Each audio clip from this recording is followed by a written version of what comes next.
Can you describe the worst damage you've seen and how did that make you feel? I feel like this must be talked about. There's not so many people talking about this yet. So, an oil tanker ship ran aground in Burgos. Burgos is the northern part of Siargao Island. So, it's not very touristic yet. It ran aground because of engine failure.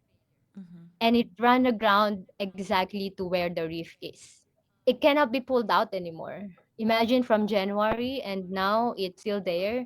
I'm surprised that there's not any plans coming from the government on what to do or what are the programs that we can do to rehabilitate the reef, or what if this oil tanker or the gas from the ship will leak and it will go to the coastal community. It will kill a lot of fish, not only in Burgos, but a big part of Siargao because there's current.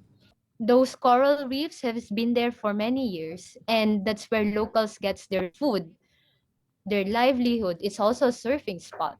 So it damaged the shape of a wave that people have been surfing for a long time. Why hasn't the government done anything about it? Out of sight, out of mind. They don't really see it underwater. And so they don't know what is the bigger problem that can cause the reef damage.